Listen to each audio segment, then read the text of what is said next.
জুলাই না হলে আজকের পার্লামেন্ট হতো না, নেতাগিরি করতে পারত না, দেশে আসতে পারত না। কাফেররা মিথ্যুক হয়, ঠিক না বেঠিক? জুলাই সনদকে যদি অস্বীকার করো তোমরাও মিথ্যুক হবা।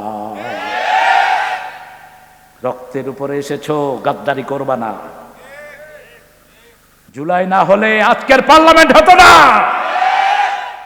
নেতাগিরি করতে পারত না, দেশে আসতে পারত না। আমার 2,5-3 হাজার শিশুর রক্ত এখন আমাদের চোখের সামনে ভাসছে। হিন্দু মা শিশুকে দুধ খাওয়াচ্ছে আমার বাসা থেকে কিছু দূরে। আমিও সেদিন ছাদের উপর, আমার সাথে বিএনপির এক বড় নেতা ছিল। 3রা আগস্টের কথা বলছি। দেখে যে বাচ্চার দুধ টানে না, মা মাথায় হাত দিয়ে দেখে যে রক্ত। হেলিকপ্টার থেকে গুলি মেরেছে। স্মৃতিগুলো ভুলে যায়নি। কত রক্ত কত জায়গায় পড়েছে। আর পুলিশ কি হারে পিটিয়েছ পুলিশের বাচ্চারা।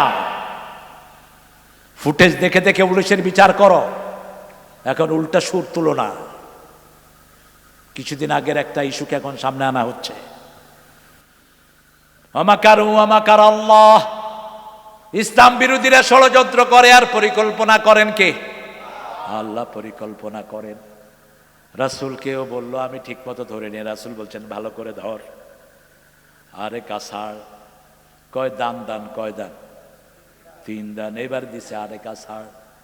রাসূল বললেন এবার তোর ওয়াদা পূরণ কর। তুই না কইছ যে তোকে পরাজিত করবে তার ধর্ম গ্রহণ করবি। কয় আমি এত কাহিল হইছি, মুখ দিয়া কথা বাইর না। ইসলাম বিরোধীরা মুনাফিক হয়, ইসলাম বিরোধীরা ধোঁকাবাজ হয়, ঠিক না বেঠিক? সিয়াহাতু উম্মতি আল জিহাদ ফি সাবিলিল্লাহ। শক্তি অর্জন করো ছেলেরা, আগামীর দিন হবে ইসলামের দিন। ভারতের বিরুদ্ধে ঝাঁপিয়ে পড়তে হবে। এই ঈদে আমাদের অনেক ভাইকে তারা ঈদের নামাজ পড়তে দেয় নাই, ঠিক না বেঠিক? গুজরাটে তারা মুসল্লিরা নামাজ পড়লে তাদের অনুমতি নিতে হবে, আইন পাশ করেছে। লক্ষ লক্ষ বাড়ি গুড়িয়ে দিয়েছে আসামে। মোদির বাচ্চা, তোর জীবনের শেষ সমাধি তুই দেখে নে। ভারতে আছে 42 কোটি মুসলমান, বাংলাদেশে 18 কোটি। আমরা সব এক দল, ঠিক না ঠিক? লা ইলাহা মুহাম্মাদুর। আল্লাহকে যদি আপনি কিছু চান, আল্লাহ খুশি হয় না বেজার হয়?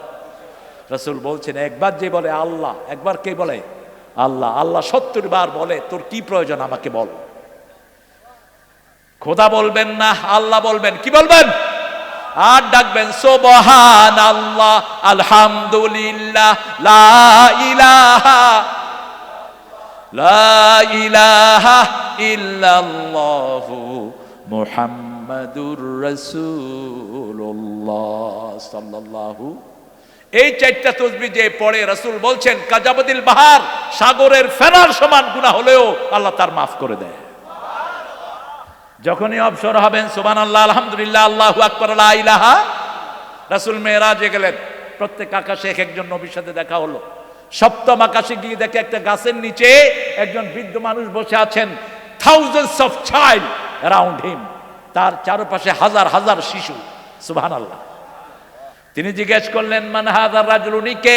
জিবরাইল আমিন আলাইহিস সালাম বললেন আবুনা ইব্রাহিম, আমাদের পিতা কি? ইব্রাহিম আলাইহিস সালাম। রাসূল এসে বললেন ইব্রাহিম আলাইহিস সালামের পুরা আকৃতি আল্লাহ আমাকে দান করেছেন, আমার আকৃতি আমার নাতি হুসাইনকে আল্লাহ দান করেছেন। রাসূলের হাত ধরলেন, আসো আমার সাথে। বাইতুল মামুর একটা মসজিদ আছে, সেখানে প্রতি কাতারে 70,000 ফেরেশতা দাঁড়ায়। কয় হাজার? 70,000 ফেরেশতা লাইন করে। যে ফেরেশতা একবার সেজদা দেয়, দ্বিতীয়বার সেজদা দেয় আর সুযোগ পায় না। এত বড় মসজিদ, কি নাম? বাইতুল। সেখানে যখন আজান হয় দুনিয়ার মোরগগুলো আজান দেয়। সেখানে যখন আজান হয় দুনিয়ার মোরগরা ডাকে কুকুরু কুক।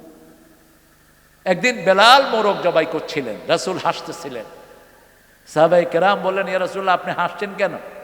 কাল মুয়াজ্জিন ইয়াজবাহুল মুয়াজ্জিন, দেখো এক মুয়াজ্জিন আরেক মুয়াজ্জিনকে জবাই করতেছে। বেলালও আজান দেয়, মোরগও আজান দেয়। রাসূল খুব রস করতেন, মজা করতেন। এক ভিক্ষুক এসে বলছে তিনি এবেল, আমাকে একটা উঁট দেন। কি দেন? আচ্ছা, আপনার কাছে উঁট চাইলে দিবেন? আরে মুরগি চাইলে তো দৌড়ায় ওরে কাহিল করে ফেলবে। রাসূলের কাছে কি চাইলেন? উঁট। রাসূল বলেন তোমার উঁটের ছাও দেবো। ভিক্ষুক কয় না উঁট দেন, কয় না ছাও দেবো। এখন ওর লোকটার মন খারাপ। রাসূল বলছেন কি খবর, মন খারাপ কেন? কয় চাইছি উঁট দিবেন ছাও। রাসূল বললেন সব উঁটই তো কোনো না কোনো উঁটে ছাও, ঠিক না বা ঠিক? এই যে আমরা বুড়া হয়েছি, আমরাও তো কারো ছেলে, আমরাও তা কারো। কি সুন্দর মজাক করতে। এবার ওসমানের কাছে পাঠালেন, যাও ওসমানের কাছে গিয়ে সালাম বলো, একটা উঁট দিবে। গিয়ে দেখে ওসমান পিঁপড়ার গায়ে থাপ্পড় মেরে গম তুলে নিচ্ছে। রাসূলকে এসে কয় আমারে মাফ করেন, আমি জীবনে কিপটা, এরকম কিপটা আমি দেখি নেই। কয় কি হয়েছে? যাও ইকরা আলাইহিস সালামে আগে গিয়ে সালাম দে বেটা। এবার গিয়ে দেখে তুলা উড়িয়ে নিচ্ছে বাতাস, দৌড়িয়ে দিয়ে তুলা ধরতেছে। ভিক্ষুক আবার এসে বলছে হুজুর আমারে মাফ করেন, আমি জীবনে এত বড় কিপটা দেখি নেই। বলছে যাও সালাম দাও। সালাম দিতেই তিনি দাঁড়ালেন, কি চাচ্ছ বলো। রাসূল সাল্লাল্লাহু আলাইহি ওয়াসাল্লাম তোমাকে সালাম দিয়েছেন, যিনি বড় হবেন তিনি আগে সালাম দিবেন। আপনি মাথায় টুপি দিয়েছেন, আপনি আগে সালাম দিবেন, এটাই সুন্নাহ। আমার নবীর আগে কেউ সালাম দিতে পারত না। আমরা হুজুররা কিন্তু একটু টেরা আছি, মাথায় টুপি দিলে হুজুরের ভাব। হুজুর কতি আমাকে সালাম দিলি না কেন? কয় না, কয় না, এই তুই কার ছেলে রে, সালাম দিলি না যে? তুমি উল্টা কইবে যে তুমি সালাম দিলে না কেন, তুমি মাথায় টুপি দিয়ে আগে সালাম দিলে না কেন? কোন বিবিও রাসূলকে আগে সালাম দিতে পারেন নাই, কোন শিশুও পারেন নাই। যে আগে সালাম দেয় সে অহংকার মুক্ত হয়, যে আগে সালাম দেয় তার উপর আসমান থেকে অঝোর ধারায় রহমত নাজিল হয়। এবার তিনি বললেন আমার ওই যে আস্থা বলে যেই মোটা উটগুলো আছে নিয়ে যাও। ভিক্ষুকে সে বলল একটাও পছন্দ হয় না। আমরা হলে থাপ্পড় মেরে গালের দাঁত ফালাইয়া দিতাম, কইতাম যে বেটা করবি ভিক্ষা, কত রকমের পদ। কিন্তু ওসমান এমন গুণী সাহাবী, ফেরেশতারা তাকে দেখে লজ্জা বোধ করতো, এত লজ্জাশীল ছিলেন তিনি। রাসূল এত ভালোবাসতেন, দুই কন্যা তার ঘরে রাসূল দিলেন, রুকাইয়া আর কুলসুম। দুইজন মারা গেলেন, রাসূল কাঁদতেছিলেন আর বললেন আমার যদি আর একটা মেয়ে হতো আমি ওসমানের হাতে দিয়ে দিতাম। কি বিনয়ী! হিজরতের পরেই ওসমান যে কূপ কিনেছিলেন এখনো সেই কূপ মদিনায়, মসজিদে নববীর পাশে রুমা, বেরে রুমা, ইহুদির একটা কূপ ছিল। কূপ ছাড়া পানির কোনো ব্যবস্থা ছিল না, মিষ্টি পানির। যখন মুসলমানরা হিজরত করলো ইহুদির বাচ্চা দাম বাড়ায় দিল। এখনো সারা দুনিয়াকে নষ্ট করছে কারা? জোরে বলেন, এই ইহুদির বাচ্চারা। ওসমান রাদিয়াল্লাহু আনহু ওই কূপটা কিনে নিলেন, কূপের পানি ফ্রি করে দিলেন। আল্লাহু আকবার! এই ওসমানের ব্যাংক অ্যাকাউন্ট এখনো মদিনায় পাওয়া যায়। এত বেশি দান তিনি করেছেন। শুধু তবুক যুদ্ধে 10,000 স্বর্ণ মুদ্রা রাসূলের কোলে ঢেলে দিয়েছেন।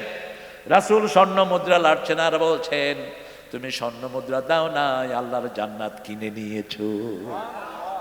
ওসমান বলতেন যে হুজুর আমার শুধু সম্পদ বাড়ে। রাসূল বললেন উটের উপরে খাবা। কিসের উপরে? উটের উপরে। কথা বুঝতেছেন তো? তিনি উটের উপরে খাইলেন। বললো যে ইয়া রাসূলুল্লাহ তাও কমছে না। বলছে খাওয়া কিছু পড়ছে? কয় পড়ছে। কি করছো? তুলে খেয়ে ফেলছে। আর আমাদের তো ভদ্র লোকেরা চাটেও না, মনে হয় জন্তু জানোয়ারে খেয়ে গেছে। 3 বার চাটবেন। কয়বার? 3 বার। রাসূল বলছেন খাওয়ার বরকত থাকে শেষ ভাগে। এখন মেডিকেল সায়েন্স বলছে খাওয়ার সব খাদ্য প্রাণগুলো খাওয়ার নিচে পড়ে থাকে, যত চাটবেন তত স্বাস্থ্য ভালো হয়ে যাবে। এই জন্য হোটেলে দেখবেন যেগুলো ডেক কাচিয়ে খায় এগুলো শরীর কেমন, বিশাল সাইজ। আর যেগুলো ক্যাশে থাকে এরকম গাল ভাঙা, কারণ উপরে থেকে খায়। আর ওগুলো ডেক কাচিয়ে খায়। রাসূল বলছেন তুমি 3 বার চাটবা। কয়বার? 3 বার চাটবা। যদি তুমি না চাটো তোমার আঙ্গুল তোমার ভাইয়ের মুখে দাও। এখন যদি আমি শফির মুখে আঙ্গুল দিই কিল একটাও মাটিতে পড়বে না। সম্পর্ক তো ওরকম হয়নি। সাহাবীদের সম্পর্ক কি গভীর ছিল দেখেন। এটার ভিতরে কত খাদ্য প্রাণ। আপনি দেখবেন যখনই আঙ্গুল চাটবেন মুখে কি আসবে? রস আসবে। আপনার মুখের খাওয়াগুলো তাড়াতাড়ি হজম হয়ে যাবে। রাসূল বলছেন কখনো খাওয়ার সাথে সাথে পানি খাবা না। আজকে ভারতের ডেবিসিটি ভ্যা ভ্যা করতেছে সারাদিন। আরে বেটা, 1400 বছর আগে তো আমার নবী এগুলো বলে গেছেন। খাওয়ার আধা ঘন্টা পরে তিনি পানি খেতেন, খাওয়ার শুরুতে পানি খেতেন, সন্ধ্যার সাথে সাথে ভাত খেতেন, ভাত তো না রুটি খেতেন, সন্ধ্যার সাথে সাথে ভারী খাবার খেতেন, রাতে শোয়ার সময় শুধু একটু দুধ খেতেন, এসার পরে কখনো ভারী খাবার খেতেন না। এখন মেডিকেল সায়েন্স বলছে যারা গভীর রাতে খায় সব রোগ তাদের হয়। বাংলাদেশের রাজশাহীতে সব রোগ আছে না নাই? কথা কন না কেন? ডায়াবেটিস রহমতুল্লাহ আলাই, প্রেসার আছে, লো প্রেসার, হাই প্রেসার হবে না কেন? খায় কি? গোস্ত, মাছ, তারপরে ডিম, তারপরে সবজি, তারপরে রসগোল্লা, তারপরে ছানা, তারপরে দই খায়, এরকম টান হয়ে থাকে। আর রাতে হা করে ঘুমালে তো পিঁপড়া টেনে টেনে গলার থেকে বাইর করে। খবরদার, রাতের বেলায় যারা ভরা পেটে খায়, রাসূল বলছেন এরা সবচেয়ে নিকৃষ্ট কাজ করলো। সবচেয়ে নিকৃষ্ট পাত্র হলো ভরা পেট। ভরা কি পেট। ইবাদত করব, সবখানে ইবাদত আছে। আত-তাইবুন আল-আবিদুন, আমরা বললাম আল্লাহ ইবাদত কখন থেকে কখন? সূরা হিজরের 99 নম্বর আয়াত, মানে শেষ আয়াত। সূরা হিজরকে 4টা কারণে আল্লাহর রাসূল ভালোবাসতেন। কয়টা? আল্লাহর সিফাতি নাম কয়টা? 99টা। সূরা হিজরের মোট আয়াত কয়টা? 99টা। সূরা হিজরের 9 নম্বর আয়াতে আল্লাহ বলছেন যারা কোরআন হেফাজত করে তাদেরকে হেফাজত করে দিবেন কে? ইন্না নাহনু নাযালনা যিকরা ওয়া ইন্না লাহু লাহাফিজুন। আমি এটাকে জিকির করে নাজিল করেছি, এটাকে হেফাজতের দায়িত্ব নিয়েছেন কে? আপনাদের কষ্ট হচ্ছে না? হ্যাঁ, এই এই দুই ছেলে হাঁটতেছে কে? তোমরা কোথায় যাও? এই ছেলেরা শুনছে না? বদদুয়া দিয়ে দেবো, বিছনায় চিত হয়ে পড়ে থাকবি 2 সপ্তাহ। আমি কোরআন পড়ছি আর তুই হাঁটস বেটা, এতে কি তোর মামুর বাড়ির জিনিস নাকি? ইবাদত করব কার? ইবাদতের লাভ কি বলেন? আজকে যদি এখানে বলা হতো 10,000 টাকা করে দেয়া হবে, এলাকার হিন্দু একটাও বাকি থাকতো? এখন ইবাদতের লাভ কি? সূরা কুরাইশ, ফালিয়াবুদু রাব্ব হাযাল বাইত আল্লাযী আত'আমাহুম মিন জু' ওয়া আমানাহুম মিন খাউফ। এই ঘরের রবের ইবাদত করো, তাহলে ক্ষুধা লাগলে খাবার দিবেন কে? আর ভয়ের সময় নিরাপত্তা দান করবেন কে? টেনশন করেন না, ওদের অনেক অস্ত্র, আমাদের আছে লা ইলাহা ইল্লাল্লাহু মুহাম্মাদুর। ইসলাম আলাদেরকে দৌড়ায়। আপনাদের রাজশাহী বিশ্ববিদ্যালয়ের বহু ঘটনা আছে। এরা যখন আল্লাহর তাকবীর দিয়ে সামনে বাড়ে, পিস্তল টিপানোরও সাহস থাকে না হাতের ভিতরে। ঠিক না বেঠে? আমাদের একটা অস্ত্র, আমরা সেজদা দেব কাকে?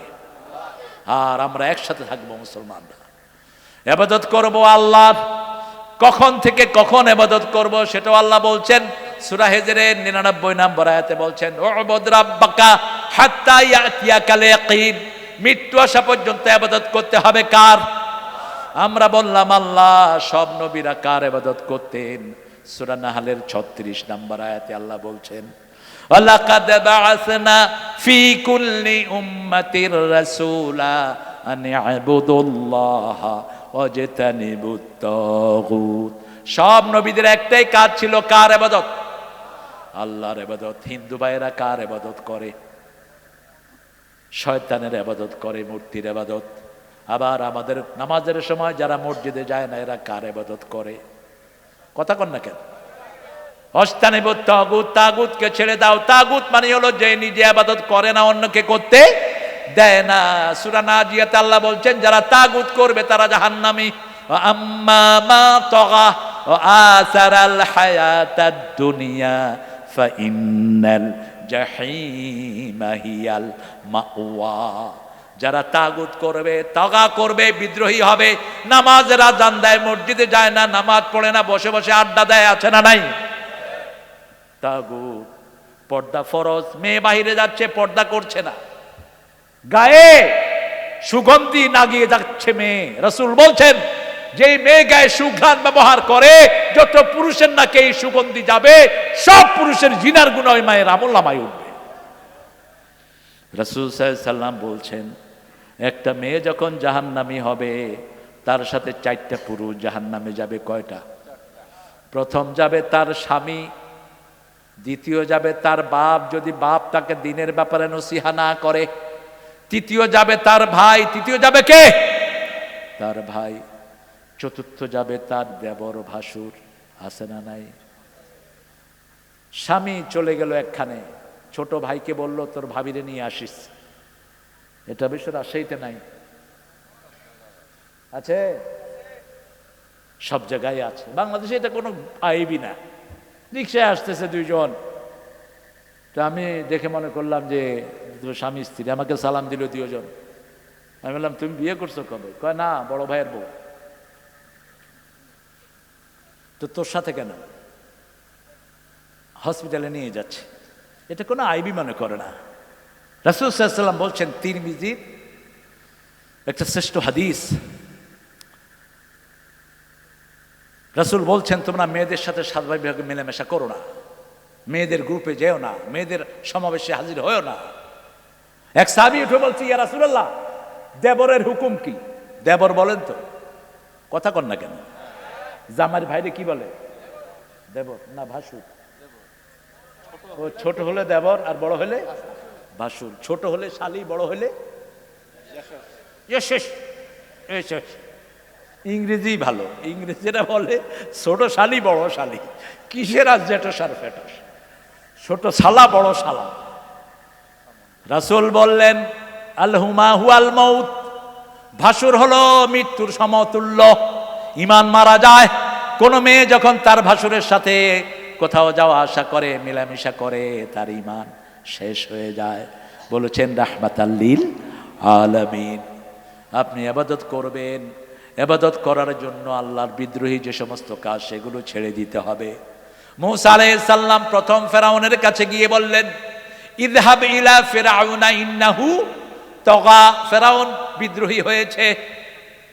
কুল হাল্লাকা ইলা তাযাক্কা ওয়া আহদিয়াকা ইলা রাব্বিকা ফাতাখশা, সূরা নাজিয়াত। আল্লাহকে তিনি বললেন আমি কি তাকে হেদায়েতের কথা বলবো? আমি কি তাকে পরিশুদ্ধ করব নাকি? আল্লাহ বলবেন তুমি যাও, আমি তোমার সিনাটা খুলে দেব। মুখে কথা একটু বাজতো। যাদের মুখে কথা বাজে এদের হাতে শক্তি কম থাকে না বেশি? কথা কন না কেন? এত রাগী ছিলেন উনি, যখন রাগ করতেন পাগলি ভেদ করে চুল দাঁড়িয়ে থাকতো। মূসা আলাইহিস সালাম যখন ফেরাউনের দিকে তাকাতো, ফেরাউন বলতো মূসা চোখ নামাও, আমি এখনই কালেমা পড়তেছি।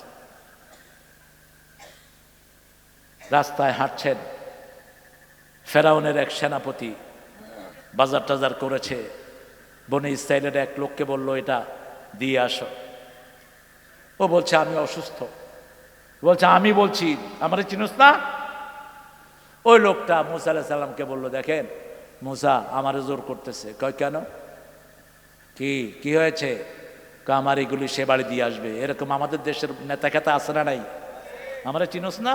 আমি লিটনের লোক, চিনোস না? মূসা আলাইহিস সালাম বললে তোরটা তুই নে। কয় কথা ঠিক করে কয়। একটা সোয়ার দিলেন। কয়টা? এক সোয়ারে শেষ।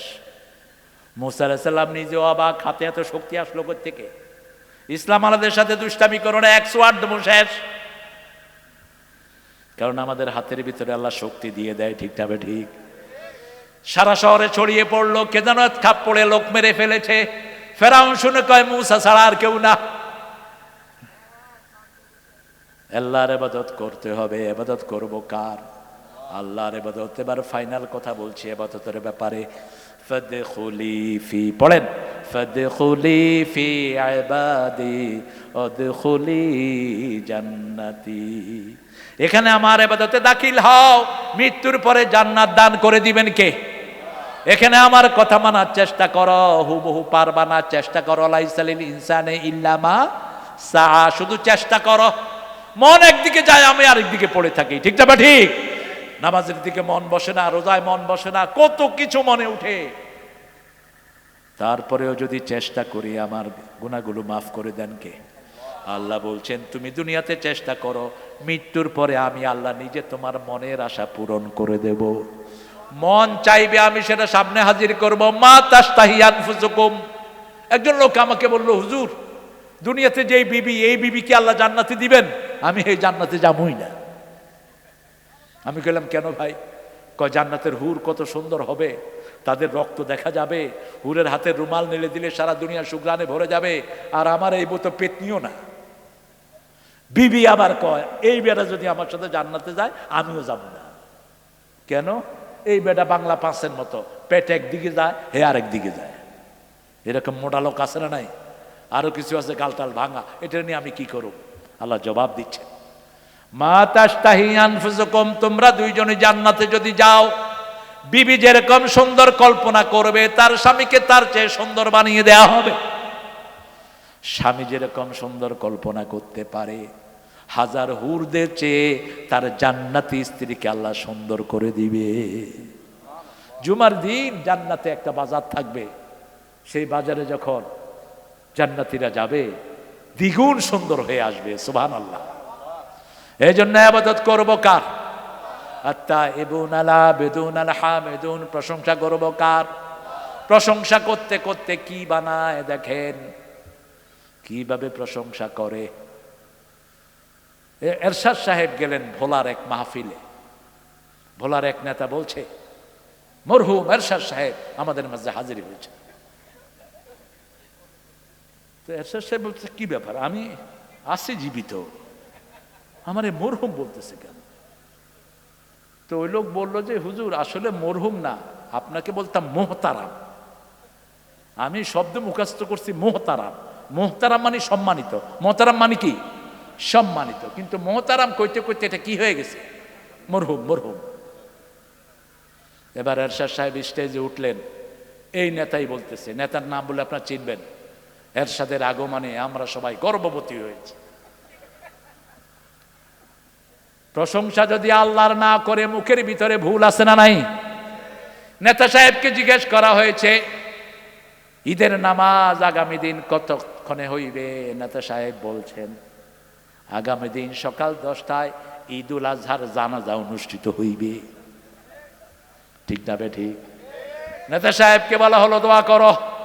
নেতা দোয়া করছে, আল্লাহ আমাদের বড় নেতাকে জাহান্নামের ভালো জায়গায় রেখে দিও। হুজুর নিয়ে আসছে, দোয়া করেন। হুজুর দোয়া করছে, আল্লাহ 15ই আগস্টের খুনিদেরকে জান্নাতুল ফেরদাউস দিয়ে দিয়েন। সবাই কয় আমিন। কয়েকটা কয় বেটা কি কইল, এখন ইমামও দৌড়ে, হেরাও দৌড়ে। এই জন্য যে কোনো কাজের শুরুতে প্রশংসা করতে হবে কার? নামাজের শুরুতে আমরা প্রশংসা করি কার? খাওয়ার শুরুতে প্রশংসা করি কার? যে কোনো কাজ করতে প্রশংসা লাগবে কার? আজকের বিজ্ঞান বলছে যারা আল্লাহ বলে তাদের এই জিহ্বার সবগুলো অর্গান সঠিকভাবে কাজ করে। যারা খাওয়ার সময় বিসমিল্লাহ বলে ভিতরের সবগুলো অর্গান সমানভাবে কাজ করতে থাকে। সূরা রাদের 28 নম্বর আয়াত, আল্লাযীনা আমানু তাতমাইন্নু কুলুবুহুম বিযিকরিল্লাহ আলা বিযিকরিল্লাহি তাতমাইন্নুল কুলুব। মুমিনরা আল্লাহর জিকির করবে। আল্লাহর জিকির করলে মনটাকে ঠান্ডা করে দেন কে? আল্লাহ। জিকির আছে যেখানে শান্তি আছে। মসজিদে গেলে শান্তি আছে না নাই? কি শান্তি লাগে। এই যে তারাবি চলে গেল, মনে হলো আমাদের প্রাণের সবচেয়ে আপনজন চলে গেল। ঠিক না বা ঠিক? কাবা শরীফে যখন আমরা যাই, কাবা শরীফ ছেড়ে আসার সময় গেছেন আপনি? এই যে দেখেন চোখে পানি। এই যে ছোট্ট ঘর, আল্লাহর ঘর, এটা ছেড়ে আসতে হাজিরা বাচ্চা ছেলের মতো কাঁদতে থাকে। ওই ফিলিংসটা বোঝানো যাবে না। ইমাম নববী, হাদিসের একজন শ্রেষ্ঠ মুহাদ্দিস, তিনি বলছেন যখন আমি প্রথম দিন কাবা ঘরের এই কালো ঘরটি আমার চোখের সামনে পড়েছে, আমি সব ভুলে গেছি। কিচ্ছু নাই আমার মাথায়, শুধু আছে কাবা। শুধু কি? কাবা। প্রশংসা একজনের করব। রাসূল বলছেন যারা আল্লাহর প্রশংসা করতে করতে আল্লাহর কাছে চাওয়া ভুলে যায়, যারা চায় আল্লাহ তাদের চেয়ে তাকে বেশি দিয়ে দেয়। প্রশংসার জন্য আমাদেরকে সৃষ্টি করেছেন কে? আলহামদুলিল্লাহ রাব্বিল আলামিন। আমরা বললাম আল্লাহ এই প্রশংসা কেন করব? আল্লাহ বলছেন সূরা সাফফাতের শেষে বলছেন, এই প্রশংসা যদি তোমরা করো তোমাদের দোয়া কবুল করবেন কে? সুবহানা রাব্বিকা রাব্বিল ইজ্জাতি আম্মা ইয়াসিফুন ওয়া সালামুন আলাল মুরসালিন আলহামদুলিল্লাহি রাব্বিল আলামিন। আরেকটা সূরাতে আল্লাহ বলছেন ওয়া তারাল মালাইকাতা হাফিনা মিন হাওলিল আরশ ইউসাব্বিহুনা বিহামদি রাব্বিহিম ওয়া কুদিয়া বাইনাহুম বিল হক ওয়া কিলাল হামদুলিল্লাহি রাব্বিল আলামিন।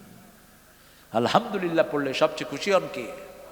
আল্লাহ খুশি হন। বলবেন তো আলহামদুলিল্লাহ।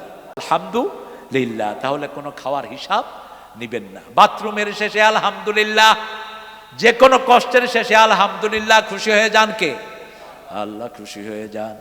আত-তাইবুন আল-আবিদুন আল-হামিদুন আস-সাইহুন। এটা ভালো করে শুনেন, সবগুলো আপনি ভালো করে শুনছেন।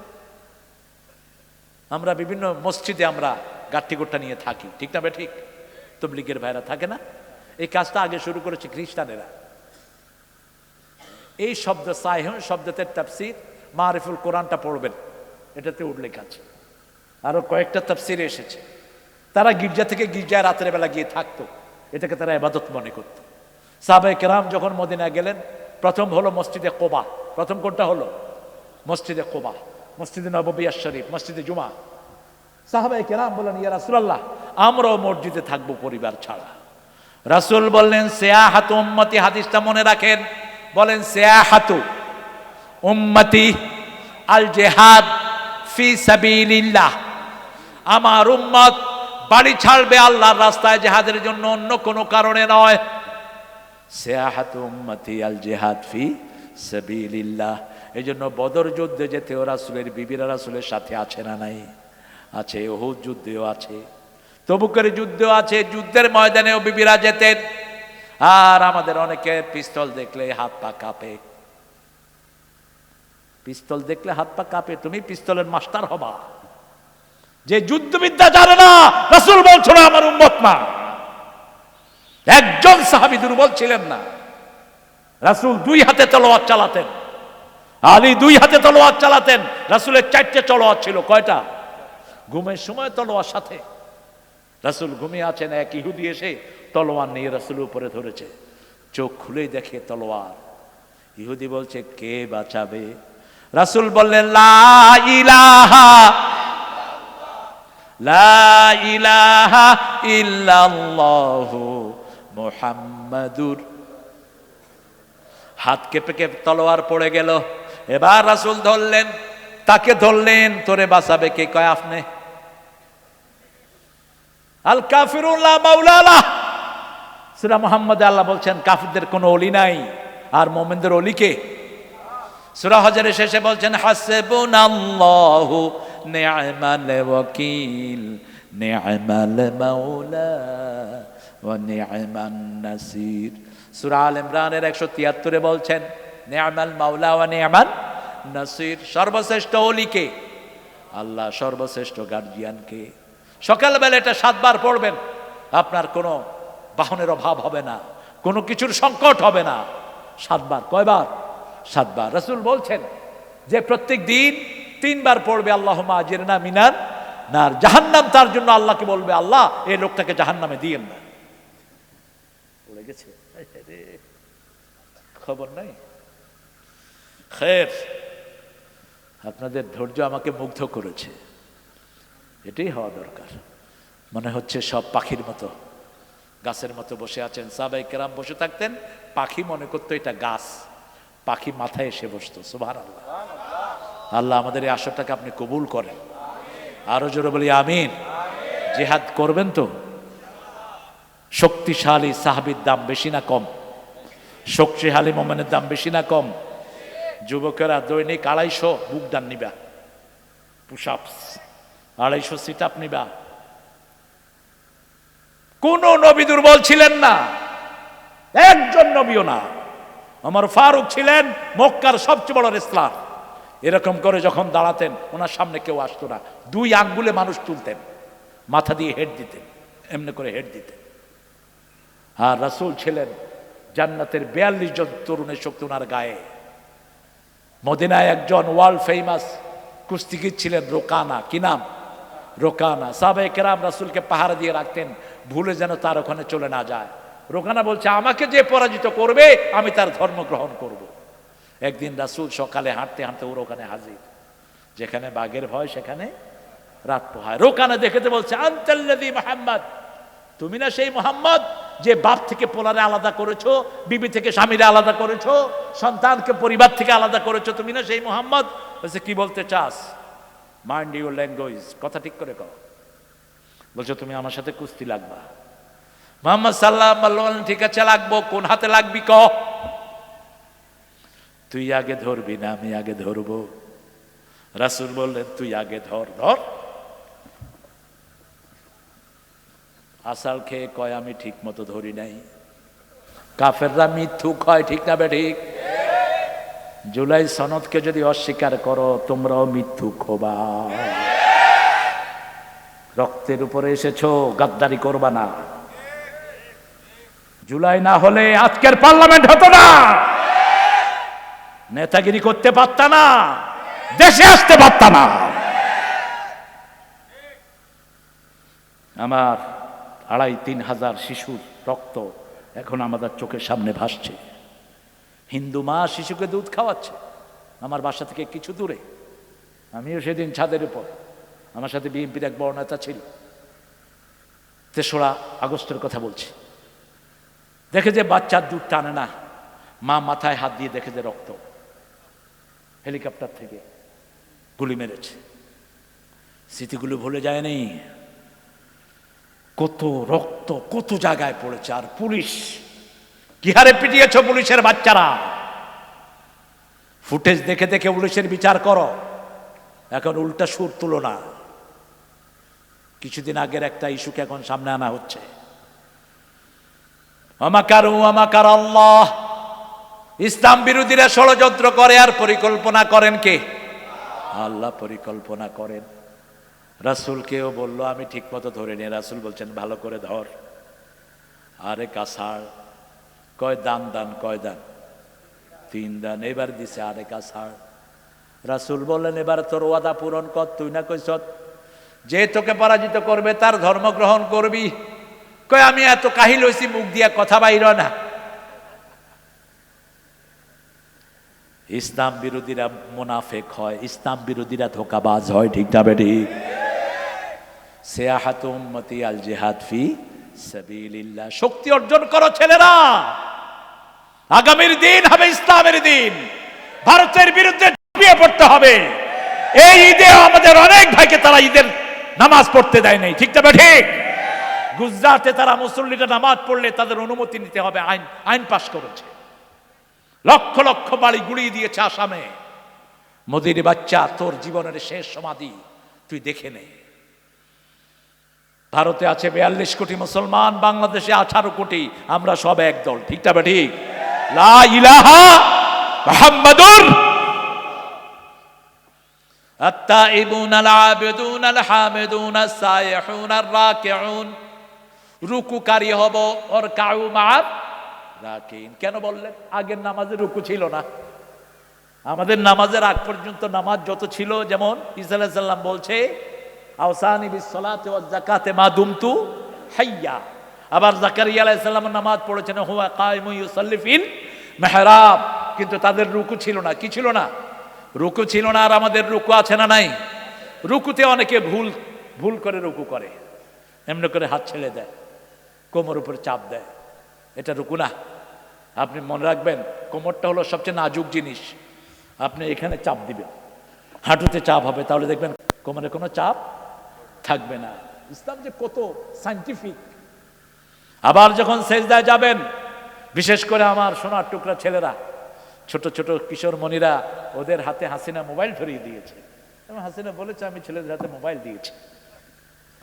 এখন ছেলেরা কি খেলে বেশি বলেন তো? হ্যাঁ, ফ্রি ফায়ার, আর কি পাবজি, মার। সন্ধ্যার পরে 3টা 4টা একসাথে হইয়া শুরু করে, ঠিক না বেটি? মোবাইল খেলো, মোবাইল খেলে ব্রেন ভালো হয়, তবে ডিউরেশন হলো 20 মিনিট। এটা সায়েন্টিফিক্যালি প্রুভড। বিশেষ করে মোবাইল যখন খেলে আঙ্গুলের অল্প হয় না, দ্রুত হয়, অসম্ভব দ্রুত, 20 মিনিট। তারপরে যাবা আঙ্গুলের প্যাড নষ্ট হয়ে যাবে, হার্ট ধরবে, লিভার ধরবে, চোখ ধরবে, দেখবেন এরম করে। তার মানে তার চোখের এই লিভারগুলো নষ্ট হয়ে গেছে। সেজদা যখন দিবা, আজকের বিজ্ঞান বলছে এই ব্রেনের এখানে সবগুলো নার্ভ থাকে, 2700 নার্ভ। ব্রেনের 2700 নার্ভের গোড়া হলো এখানে পজিটিভ নার্ভ। যখন কেউ সেজদায় যায় তার সমস্ত নার্ভগুলো তাজা হয়ে ওঠে। একটা নার্ভ যদি তাজা হয়, 2700 নার্ভ তাজা হয়। আর তাজা হওয়ার শব্দ হলো লা ইলাহা লা ইলাহা ইল্লাল্লাহু মুহাম্মাদুর সাল্লাল্লাহু আলাইহি ওয়াসাল্লাম। আজকের মেডিকেল সায়েন্স বলছে কোন ছেলে যদি পচে যায় ব্রেন, সকালে উঠে যদি বলে সে 3-5 বার I am good, I am good, I am good, I am good, তার ব্রেন ভালো হতে থাকে। মেডিকেল বলছে, কয়েক হাজার ডাক্তারের সিদ্ধান্ত। কেন? যখনই আপনি পজিটিভ কোনো সাইন দিবেন তখনই একটা নার্ভ তাজা হয়। একটা নার্ভ তাজা হয়ে বাকি নার্ভগুলোকে ধাক্কা দেয়। একটা নার্ভ তাজা হয়ে 2700 কোটি নার্ভকে ধাক্কা দেয়। আর আমার নবী 1400 বছর আগে বলছেন, ঘুম থেকে উঠেই বলো আলহামদুলিল্লাহ। কি বলো? আলহামদুলিল্লাহ চেয়ে ভালো শব্দ আর একটাও নাই। আল্লাযী আহইয়ানা বাদামা আমাতিনা ওয়া ইলাইহিন নুশুর 5 বার বলতে বলছে। আর আমার নবী বলছেন, ইবনে মাসউদের বর্ণনা, কেউ যখন তাহাজ্জুদের নামাজ পড়বে হাত বেগে 10 বার বলবে সুবহানাল্লাহ। কয়বার? 10 বার বলবে আলহামদুলিল্লাহ, 10 বার বলবে আল্লাহু আকবার, 10 বার বললে লা ইলাহা ইল্লাল্লাহ। এমনি ব্রেন চাঙ্গা হয়ে ওঠে। এই জন্য পৃথিবীর সব বড় সায়েন্টিফিক, মুসলমান না খ্রিস্টান, মুসলমান, সব এ টু জেড সব মুসলমান, একটা অন্য ধর্মের না। আল-হামরা যখন ধ্বংস করা হয়, কয়েক লক্ষ সায়েন্টিস্টকে ধ্বংস করেছে এই ফ্রান্সের এই শয়তানেরা। সারা পৃথিবীতে যখন কোনো বিশ্ববিদ্যালয় ছিল না, প্রথম বিশ্ববিদ্যালয় করে ফাতেমা, মরক্কোর একটা মেয়ে প্রথম বিশ্ববিদ্যালয় স্থাপন করে পৃথিবীতে। এই জন্য আমরা রুকু করব কার জন্য? রুকু করে একটা দোয়া রাসূল বড় পড়তেন, সুবহানাল্লাহ বলেন, বলেন সুবহানাল্লাহ। রুকু করে রুকুর শেষে পড়তেন। নরমালি রাসূল কয়বার তাসবিহ করতেন বলেন তো? রুকুতে গেলে তো কয়বার তাসবিহ? কয়বার?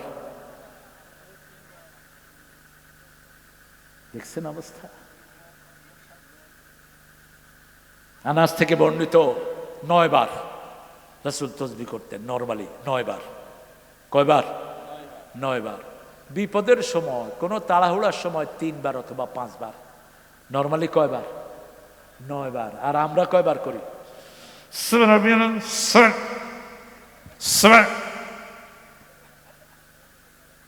কি যে পড়ে নিজেও বুঝে না। আমি ছোটবেলায় বসে আছি, এক মুরব্বী করতেছে সোয়াবিন ভালো, সোয়াবিন ভালো। আমি বললাম সরষের তেল ভালো। কয় সরষের তেল ভালো কইলি কেন? আমি গেলাম, আব্বা আপনি রুকুতে কি কইছেন? কয় দ্রুত কই তো, কি কই বুড়া মানুষ। কেন ওখানে গেলে দ্রুত হয় কেন? যখন কেউ নামাজে দাঁড়ায় 2টা শয়তান তাকে অনুসরণ করে। কয়টা? 2টা শয়তান। একটা কয় ফাক্কির হাকাজা, এটা চিন্তা কর, এটা চিন্তা কর। আরেকটা কয় দ্রুত কর, দ্রুত কর। অন্যদিকে 2জন ফেরেশতা লাগে। যখন সে নিরিবিলিতে পড়ে, ধীরে সুস্থে পড়ে, ওই 2 ফেরেশতা বলে আল্লাহুম্মা আহফিজহু কামা হাফাজতা সালাতাক, আল্লাহ আপনার নামাজ যেমন হেফাজত করেছে আপনি তার দুনিয়া আখিরাতকে হেফাজত করে দেন। আর যখন আপনি দ্রুত করবেন, দাইয়ে হায়াতা, আরেকটা ফেরেশতা বদদুয়া করবে, আল্লাহ তার জীবনটাকে ধ্বংস করে দেন যেমন সে আপনার নামাজটাকে ধ্বংস করে দিয়েছে। এই জন্য রুকু যখন করব মিনিমাম 9 বার। কয়বার? 9 বার। রুকুতে একটা দোয়া করতেন, রাকাতু লাকা ওয়া আসলামতু লাকা ওয়া আমানতু লাকা ওয়া খাশিয়া লাকা কলবি সামিঈ বাসারি মা ইস্তাকাল্লা বিহি কদমি ইয়া আরহামার রাহিমিন। এই দোয়াটা শেষে করতেন রাহমাতাল লিল আলামিন। রুকুকারীদের সাথে রুকু করো, এটা কোরআনের নির্দেশ। যারা 5 ওয়াক্ত নামাজ মসজিদে জামাতে পড়ে তাদের নামটা মুমিনের কাতারে উঠে যায়। রাসূল বলছেন যে ঘরে ওযু করে, ওযু কোথায় করবেন? ঘরে। সবচেয়ে বেশি পানির অপচয় কোন দেশে, কোন জায়গায়? মসজিদে। ছাড়ছে তো আর বন্ধের উপায় নেই। পানি পড়তেছে, কথা কইতেছে, দোস্ত কেমন আছো, ওযু দোয়া পড়তেছে। রাসূল 1 মগে ওযু করতেন, 3 মগে গোসল করতেন। মনে রাখবেন, মাইন্ড ইট। ওযুর শেষ পানিটা খেতেন রাহমাতাল লিল। ওযুর পানি কখনো মুছতেন না। সাহাবায়ে কেরাম মুছে মুছে নিজের গায়ে দিতেন। রাসূল বলছেন, মুসলিম শরীফের হাদিস, ওযুর যখন শেষ ফোঁটাটা ঝরে যায়, শেষ গুনাহটা বান্দার ঝরে যায়। যখন কেউ ওযুর পানি মুখে লাগায়, মুখের গুনাহ ঝরিয়ে দেন কে? হাতের গুনাহ ঝরে যায়, পায়ের গুনাহ ঝরে যায়। যখন ঘরের থেকে মসজিদের দিকে 1 পা দেয়, জীবনের সব গুনাহগুলো আল্লাহ মাফ করে দেয়। দ্বিতীয় কদম যখন যায়, বেহেশত তার বাড়ির দিকে আসে। রাসূল বলছেন 5 ওয়াক্ত নামাজ যে মসজিদে পড়বে, আল্লাহ তার জন্য 5 বার জান্নাতটাকে সাজায়া দিবে। ও নামাজি আমার ঘরে নামাজ পড়ো আজ, বিছিয়ে দিলাম তোমার তরে হৃদয় যায় নামাজ। ও নামাজি আমার ঘরে নামাজ পড়ো আজ। কালেকশন করতে তোমার থেকে শুরু করি।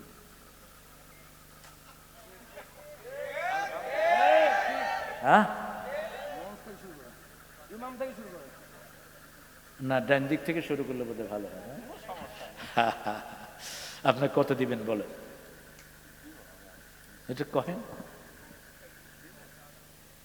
3 বাচ্চা 30, বউ 10 আর উনি 5, কত হলো? ঠিক আছে, পয়সা বেশি নাই বোধহয়। আমি তো পকেটের খবর জানি না। মিলন ভাইকে দাওয়াত দিয়ে আনতেন। মিলন ভাইয়ের সাথে কিন্তু আমার সম্পর্ক ভালো। আমি 5ই আগস্টের পরে 3টা মাহফিল করেছি, 3টা মাহফিলে তিনি ছিলেন। আজকে দাওয়াত দিলেও আসতো। মিলন ভাইয়ের সাথে আমার সম্পর্ক খারাপ না। আমি ধরে ওনার থেকে পয়সা আদায় করে নিতাম। উঠবেন না প্রিয় ভাইরা, উঠবেন না। প্রতিষ্ঠানগুলো কালেকশনের মাধ্যমে টিকে থাকে। এই কালেকশন হতে হবে, কারণ সরকারিভাবে এসব প্রতিষ্ঠান কোনো সাহায্য পায় না। আপনারা কে কত দিবেন আমি জানি না। কি লাগবে? সিমেন্ট লাগবে, ইট লাগবে, ঘর করবে, টাকা লাগবে না? টাকা। ছাত্র কত এখানে? 20 জন। 20 জনের দায়িত্ব 20 জনে নিয়ে নেন, তাহলে আর টাকার দরকার নেই। 20 জনকে 1000 করে দিবেন। এরকম 20 জন ভাই দাঁড়িয়ে যান। আমাদের দেশ কত আরামের দেখেন। মাদ্রাসায় একটা ছেলে 1000 1500 হলে তার হয়, ঠিক না বেঠিক? আর স্কুলে 10,000 টাকা লাগে। এরকম স্কুল আছে না নাই? 15,000 টাকা আছে না নাই? টাকা কি চাবায়া খাও মূর্খরা? একটা সালাম পর্যন্ত শেখায় না স্কুলে। আর মাদ্রাসাগুলোকে কত সুন্দর কোরআন শিক্ষা দেয়, কত সুন্দর পিতামাতার জন্য দোয়া শিক্ষা দেয়। একজন ছেলের দায়িত্ব নেন তো, একজন উঠেন, একজন বলেন আমি একটা ছেলের দায়িত্ব নিলাম। কারে ধরব? আকাশ দোয়া করে দেবো? হ্যাঁ হ্যাঁ, কেউ দিবে না কিছু? কি আলী আহমদ কি নিয়ে আসছো? আল্লামা সাইদি দূরদর্শী বক্তব্য, গণ অভ্যুত্থানের প্রেক্ষাপট, যা বলেছে এখন সব সত্য হয় নাই বোধহয়। হয়েছে কিনা? যা বলছে সত্য হয়ে গেছে। এই বইটা আপনি নিয়ে যাবেন। শতাব্দীর শ্রেষ্ঠ রাহবার। মিডিয়ার জগতে সবচেয়ে পরিচ্ছন্ন যে মানুষ আমার এই আলী আহমদ। তাহজিব, এবং আপনারা আমাদের এখানে শ্রেষ্ঠ মুহাদ্দিস মুফাসসির মুজাম্মেল হকের তাফসিরগুলো বাকায়দা সেখানে পাবেন। অনেক বাদরুল কথা বলে, ওনার ব্যাপারে অনেক আজে বাজে কথা কিছু হুজুর না জেনে বলে। উনি নাকি হাদিস মানে না। আরে বেটা, উনি হাদিসের যা পড়ে তুই সেটাও জানোস না বেটা। উনি যেগুলো জয়ীফ হাদিস সেগুলোর বিরুদ্ধে তিনি কথা বলেন। আমরা ইনশাল্লাহ প্রত্যেকে এই বইটা নিয়ে যাব একটা করে। আর এই 20টা ছেলের দায়িত্ব আপনাদের কাছে দিয়ে গেলাম, যারা ক্যাপাবল, অর্থাৎ আপনি দায়িত্ব নিতে পারেন কিন্তু নেন নেই, বদদোয়া করে দিয়ে যাব যাতে করে 50,000 টাকা লস হয় তোদের। আপনারা প্রতিষ্ঠানগুলোকে টিকিয়ে রাখবেন, আর এই প্রতিষ্ঠানে ছেলে দিবেন, বাচ্চা দিবেন। এই প্রতিষ্ঠানে যারা মাসুম শিশু, এরা যা পড়বে পিতামাতার আমলনামায় আল্লাহ সব তুলে দিবেন। আমার ভাই বলেছেন ওনার ওখানে, আমার এই সাইদুল যখন আলোচনা করেছে, শফিউল, 20টা বাচ্চাকে নতুন করে ভর্তি করানো হয়েছে, 22টা। আমি চাইবো 100টা বাচ্চাকে আপনারা এখানে দিবেন, যেই বাচ্চাগুলো কোরআন শিখবে। রাজি আছি তো? রাজি আছি তো ইনশাআল্লাহ? আপনারা উঠে গেলেন, আমি খুব মনে কষ্ট নিলাম। এতক্ষণ যতটা মাইন্ডলি আপনারা বসেছেন, দানটা তো আপনাদের জন্যই চেয়েছি, উঠলেন কেন? তবে আমি মিলন ভাইকে বলবো, মিলন ভাই, এ সমস্ত প্রতিষ্ঠানগুলো যেন আর ভিক্ষার থলে নিতে না হয়। আপনারা রাষ্ট্রের সম্পদগুলো এ সমস্ত প্রতিষ্ঠানে দিবেন, কারণ এই সমস্ত প্রতিষ্ঠান যদি সুন্দর হয়, আমাদের ছেলেরা দিনদার হবে, মেয়েরা দিনদার হবে, ঠিক না বেটি? সেই জন্য এই প্রতিষ্ঠানগুলোর দিকে আপনারা খেয়াল রাখবেন। এবং আমাদের বাংলাদেশে যে টাকা আছে এখনো আলহামদুলিল্লাহ, এই রমজানে ঈদের সময় আপনারা অনেক টাকা বিলি করেছেন, এই প্রতিষ্ঠানকে আপনাদের প্রায়োরিটি রাখবেন। আমরা আল্লাহর কাছে এখনই দোয়া করব, পড়েন সুবহানাকা আল্লাহুম্মা ওয়া বিহামদিক আশহাদু আল লা ইলাহা ইল্লা আনতা আস্তাগফিরুকা ওয়া আতুবু ইলাইক। মায়েরা যারা আছেন, নাকের ফুল, কানের দুল, হাতের বালা, গলার মালা খুলে দিয়ে যাবেন। এগুলো জাকাত দেন না, এগুলো চোর ডাকাতে নিয়ে যায়। আপনারা প্রত্যেকেই খেয়াল করবেন যে একটা বাচ্চার দায়িত্ব আমি নেব, মনে মনে খেয়াল করেন। আর আকাশ অত্যন্ত নির্ভরযোগ্য মানুষ, সুন্দর মানুষ, ভালো মানুষ, তিনি ইনশাআল্লাহ এখানে আছেন এটার দায়িত্বশীল হিসাবে। আর আমার প্রিয় ভাইজানও আছেন, আর আপনাদের এই শফিউল ইমাম এখানে আছেন খতিব হিসাবে। আপনারা এদের দিকে খেয়াল করবেন। আমরা ইনশাআল্লাহ যেখানে যাই প্রতিষ্ঠান উন্নত হয়, এটাই স্বাভাবিক। প্রতিষ্ঠানের ছাত্র সংখ্যা বাড়ে, প্রতিষ্ঠান বিল্ডিং হয়। আমি এ পর্যন্ত কয়েক হাজার প্রতিষ্ঠানে গিয়েছি, আলহামদুলিল্লাহ তরক্কি দিয়েছেন, আলহামদুলিল্লাহ। এটা হলো বরকত, কারণ আপনারা সবাই এসেছেন বরকতি মানুষেরা, এটার বরকত এমনি বাড়বে। আপনারা বরকতি মানুষেরা এসেছেন, দীর্ঘ সময় এখানে বসে কোরআন শুনেছেন।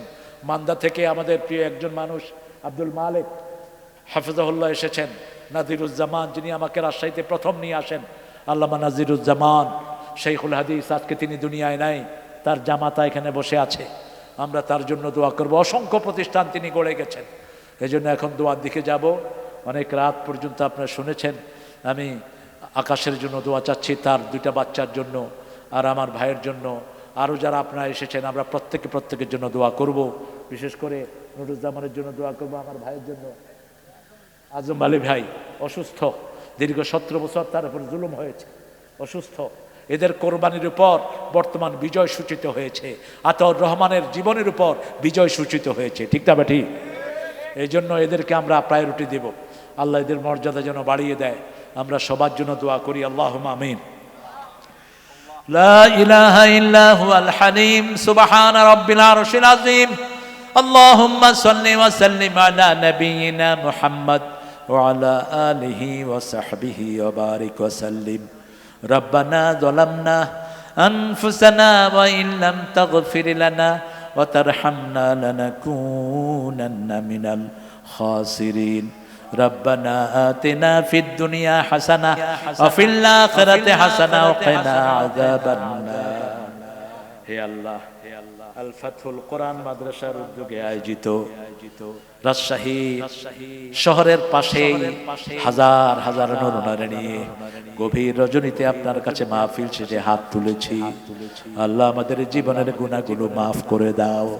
আমার যে সুন্দর বয়ান রেখেছে শফিউল ইসলাম মাওলানা হাবিবুর রহমান, এই কোরআনের আলোচনার বিনিময়ে আমাদের জীবনের গুনাহগুলো মাফ করে দাও। আজকের নামাজ, আজকের রোজা সহ সারা জীবনের ইবাদত তোমার শাহী দরবারে কবুল করো। তার হাদিয়া সমস্ত আম্বিয়া কিরামের আরওয়াহ মুবারকে পৌঁছিয়ে দাও।